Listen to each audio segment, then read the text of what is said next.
গৌরাঙ্গ বলিতে হবে পুলক শরীর, হরি হরি বলিতে নয়নে ববে নীর। আর কবে নিতাই চাঁদ করুণা করিবে, সংসার বাসনা মোর কবে তুচ্ছ হবে। বিষয় ছাড়িয়া কবে শুদ্ধ হবে মন, কবে হাম হেরব শ্রীবৃন্দাবন। রূপ রঘুনাথ পদে হইবে আকুতি, কবে হাম বুঝব সে যুগল পীরিতি। রূপ রঘুনাথ পদে রহু মোর আশ, প্রার্থনা করয়ে সদা নরোত্তম দাস।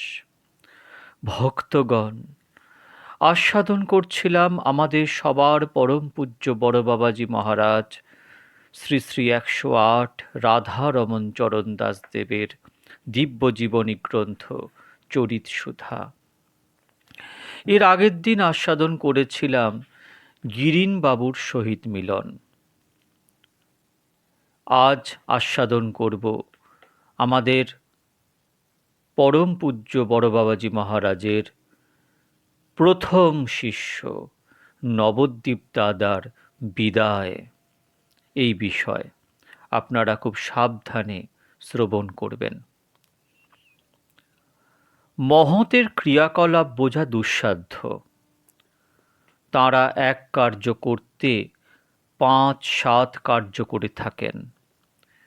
আজ ৭-৮ দিন হতে নবদ্বীপ দাদা একটু ফাঁকে ফাঁকে থাকেন।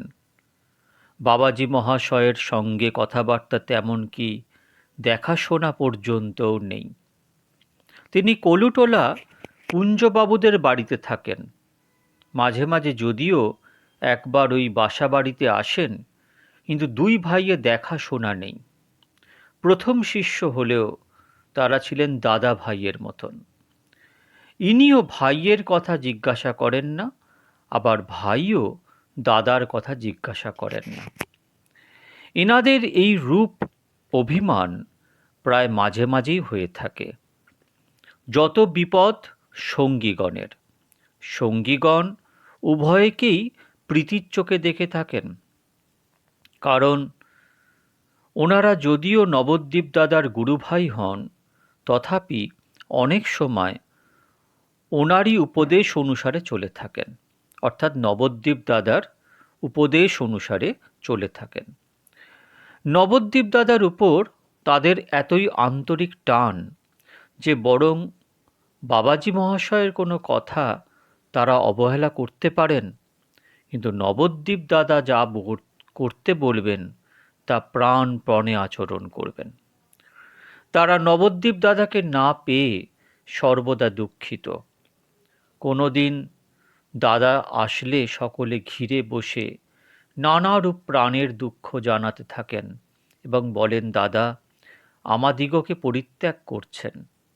নবদ্বীপ দাদা হাসতে হাসতে বলেন, হ্যাঁ রে, আমি তোদের ছাড়িনি, ছাড়তে পারবো না, তবে তোদের গুরুদেব এ জন্মের মতো আমাকে ছেড়ে দিয়েছেন।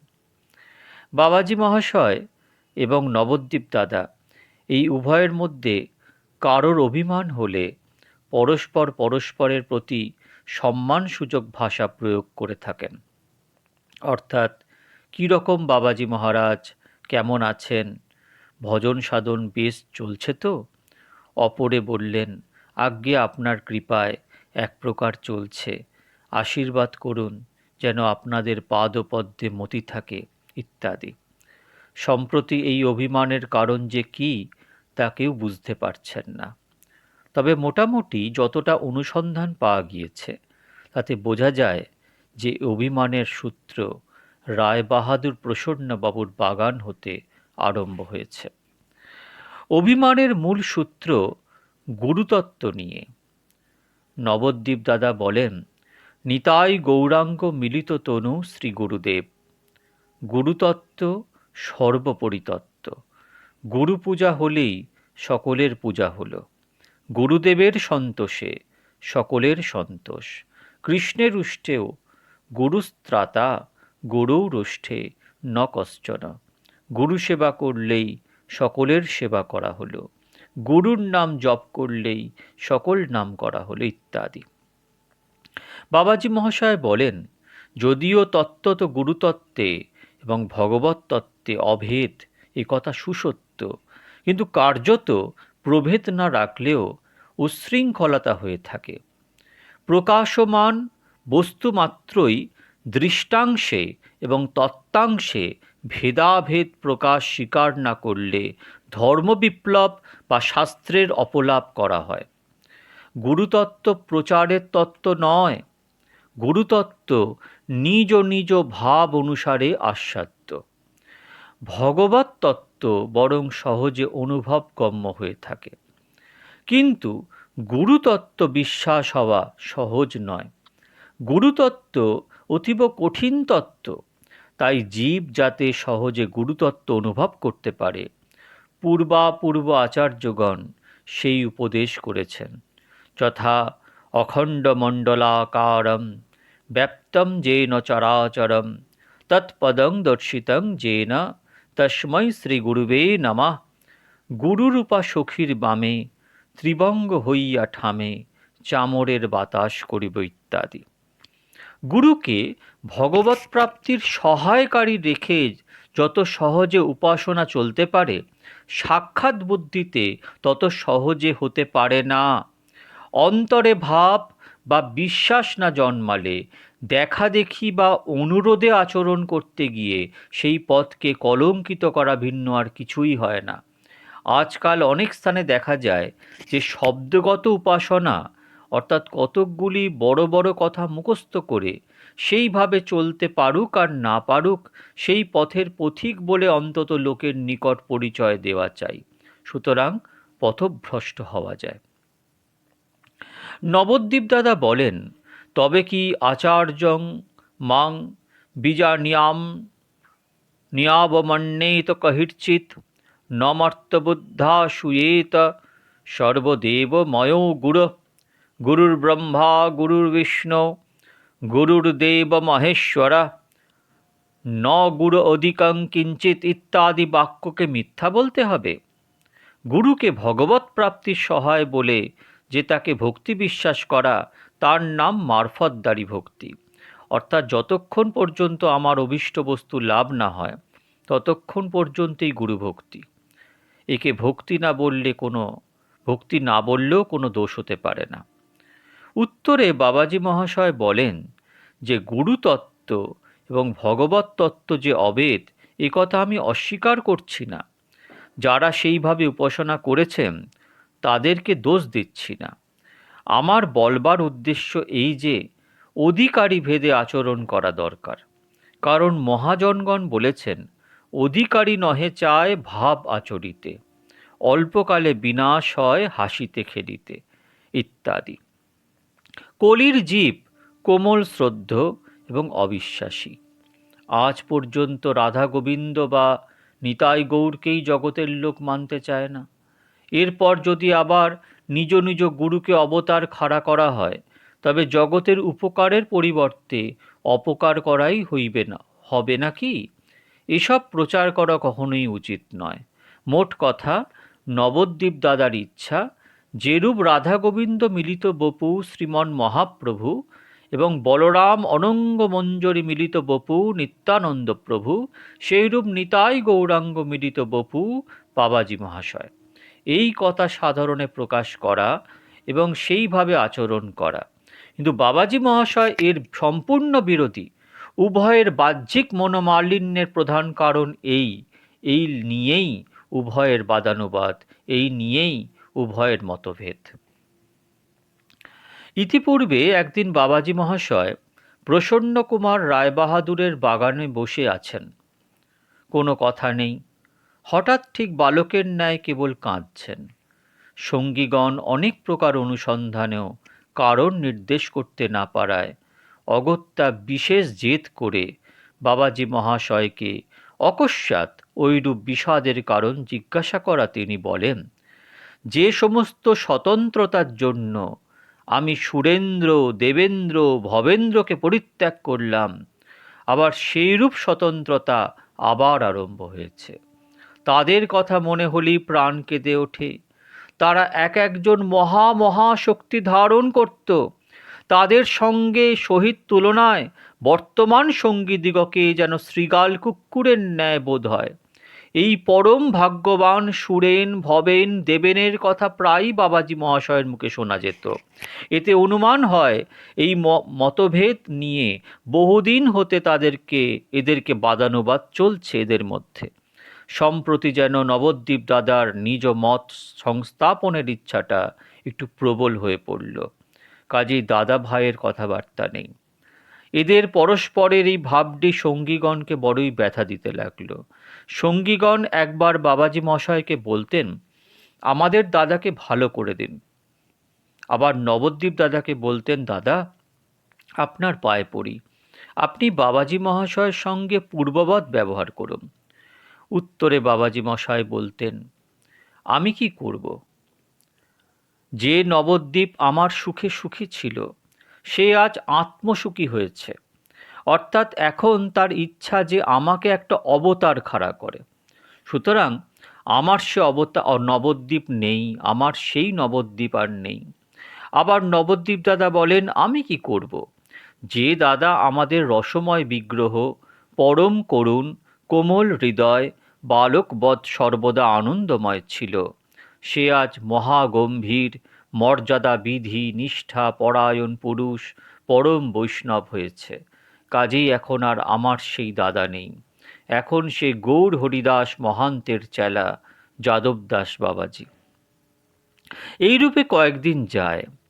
একদিন রামদাদা, পুলিন দাদা, নিত্যস্বরূপ ব্রহ্মচারী, ললিতা দাসী প্রভৃতি কয়েকজনে পরামর্শ করলেন যে বাবাজি মহাশয়কে বিশেষ জেদ করে ধরলে বোধহয় অবশ্যের প্রতিকার হতে পারে। তখন রামদাদা বললেন, দেখো, আমি মুখে কিছুই বলতে পারবো না, তবে যদি আমাকে বলতে হয় আমি গানের দ্বারা বলতে পারি। সকলেরই সেই যুক্তি স্থির হলো। বেলা অনুমান 7টার সময় এনারা কয়েকজন মাত্র বাবাজি মহাশয়ের নিকটে বসে ঘরের কপাট বন্ধ করে দিলেন। সকলেই নীরব নিস্তব্ধ।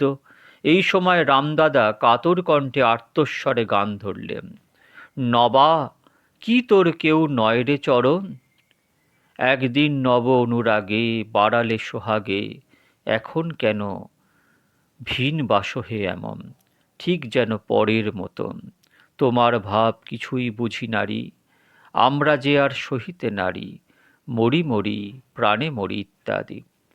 চোখের জলে সকলের মুখ বুক ভেসে গেল। একবার রামদাদার কণ্ঠরোধ হয়ে যাচ্ছে। হঠাৎ একবার অধৈর্যভাবে বাবাজি মহাশয়ের চরণ ধরে কাঁদতে লাগলেন। এতক্ষণে বাবাজি মহাশয়ের হৃদয় দ্রবভূত হলো, চোখে জল এলো।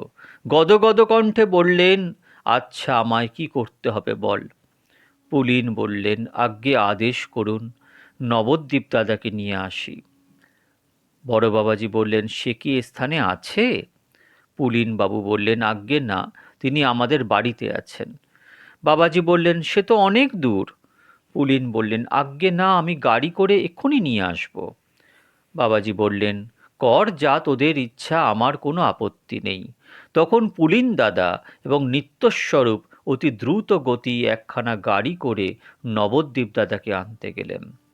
নবদ্বীপ দাদা প্রথমে আপত্তি করলেন, পরে এনারা বিশেষ জেদ করলে বললেন, চল যাব বটে, কিন্তু বিপরীত ফল হবে, বলে গাড়িতে উঠলেন। সঙ্গীগণের মনে কতই আশার সঞ্চার হয়েছে। বহুদিন পরে আজ তাদের দুইটি প্রাণ একত্র হবে, কতই না আনন্দ হবে ইত্যাদি সংকল্প বিকল্প হচ্ছে। এই সময় পুলিন দাদা, নিত্যস্বরূপ, কুঞ্জবাবু নবদ্বীপ দাদাকে সঙ্গে করে বাবাজি মহাশয়ের নিকট আসলেন। ঘরের মধ্যে প্রবেশ করেই নবদ্বীপ দাদা প্রণাম করলেন। বাবাজি মহাশয়ও প্রতি প্রণাম করলেন। প্রেমের স্বাভাবিক স্বভাবই বক্র, উভয়ই নীরব। উপস্থিত সকলে একবার নবদ্বীপ দাদার মুখ পানে তাকাচ্ছেন, আর একবার বাবাজি মহাশয়ের মুখ পানে তাকাচ্ছেন, কিন্তু কেউ কিছু বলতে সাহস পাচ্ছেন না। সকলেই নিস্তব্ধ। কিছুক্ষণ পরে বাবাজি মহাশয় একটু উদাসভাবে বললেন, আমার নিকটে তোমার কিছু বলবার আছে কি? নবদ্বীপ দাদা বললেন, আপনি সম্প্রতি যেভাবে অবস্থিতি করছেন, এই ভাবের মূর্তির সঙ্গে আমার কোনো কথা বা ব্যবহার নেই। আমি যে রসময় বিগ্রহের নিকটে বিকৃত হয়েছি, তার সঙ্গে আমার সম্বন্ধ। যখন আপনাতে তিনি অবস্থান করবেন, তখন আমার যা কিছু বলবার বলবো।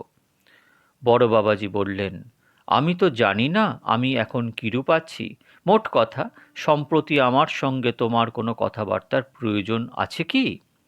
নবদ্বীপ দাদা বললেন, কিছুই নয়, তবে আপনি আশীর্বাদ করুন যেন আমি যাঁর চরণে মাথা বিক্রি করেছি তাতে রতিমতি থাকে।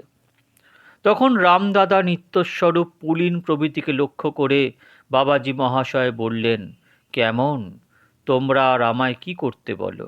সকলেই কিংকর্তব্য বিমূঢ়ভাবে অবস্থান করছেন, কারোর মুখে বাক্য নেই। কিছুক্ষণ পরে বাবাজি মহাশয় নবদ্বীপ দাদাকে লক্ষ্য করে বললেন, আমি আর কি বলবো, যখন আমার এই দেহের সঙ্গে তোমার কোনরূপ সম্বন্ধ নেই, তখন আর আমার সহিত এই দেহে তোমার দেখাশোনা হবে না। তোমার যে স্থানের থেকে যা করতে ভালো লাগে তাই করতে পারো। নবদ্বীপ দাদা যে আজ্ঞে বলে দণ্ডবৎ প্রণামপূর্বক সেই স্থান হতে নিচের তলায় গিয়ে বসলেন।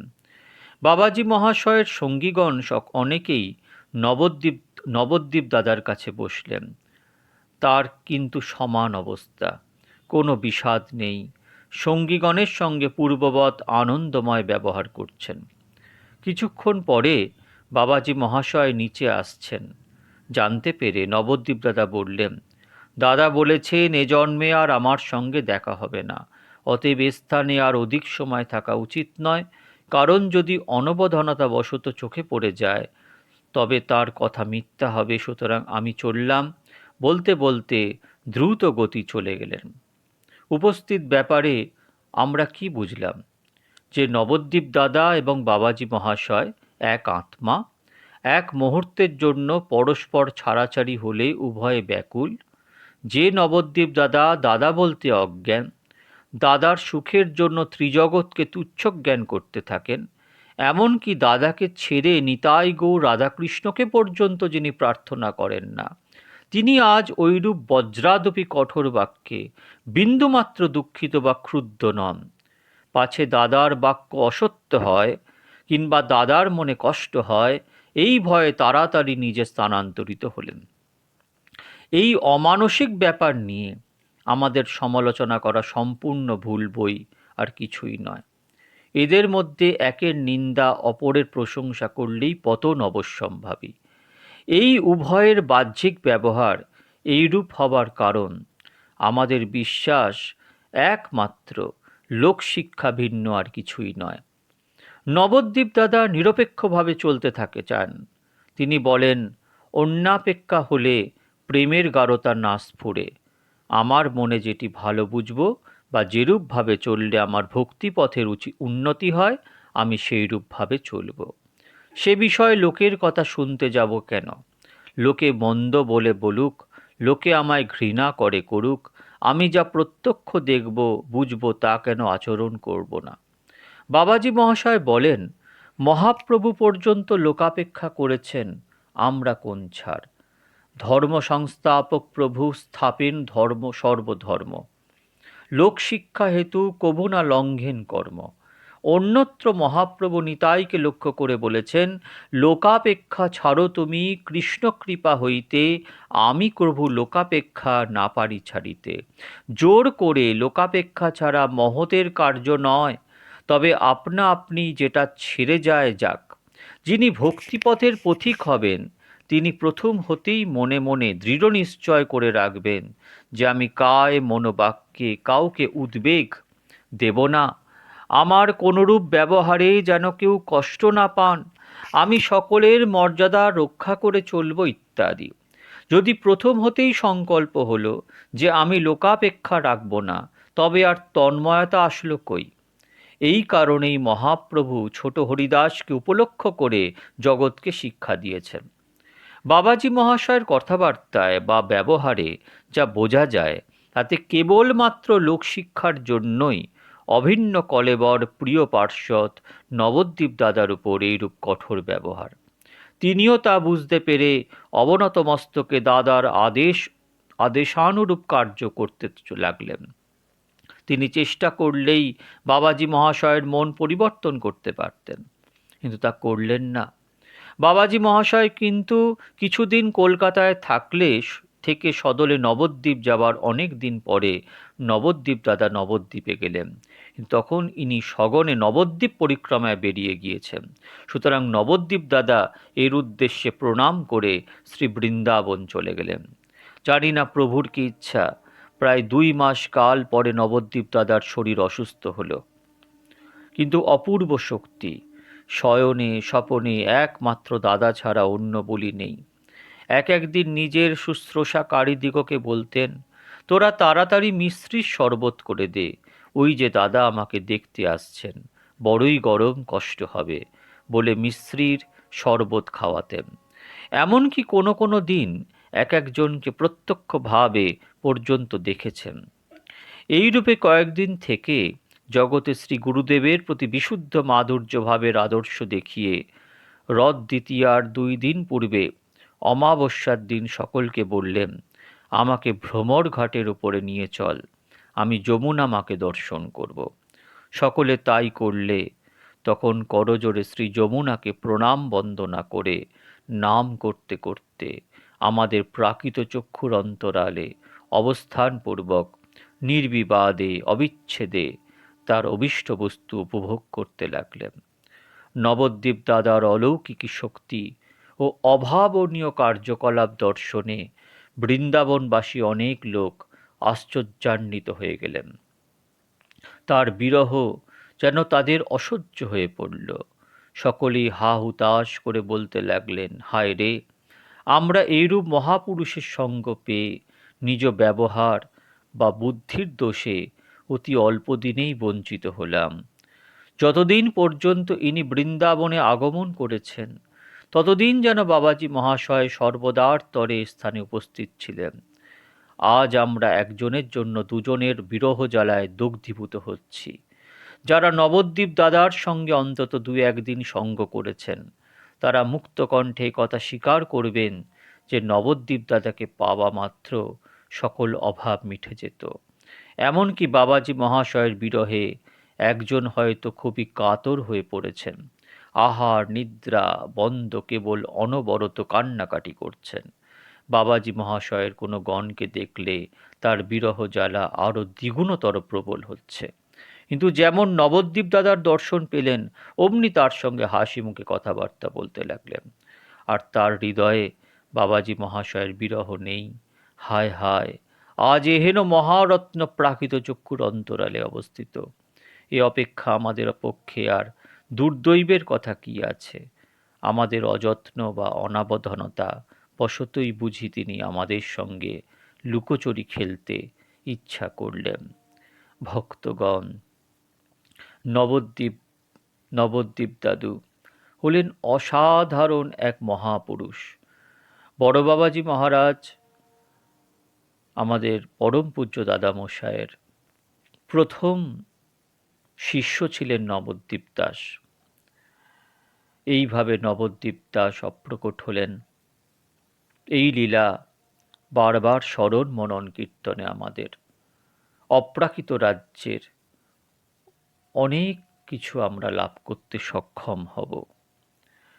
এনাদের শক্তি আমাদের মধ্যে এলে, আশীর্বাদ এলে আমরা ধন্য হব।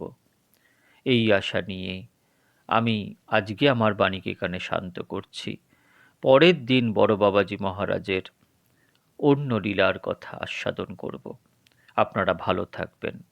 জয় জয় পরম পূজ্য বড় বাবাজি মহারাজ, জয় জয় নামাচার্য রামদাস বাবাজি মহারাজ, জয় সখীমা, জয় আমার সদ্গুরুদেব, জয় নিতাই গৌর হরিবোল, জয় বন্ধু সুন্দর।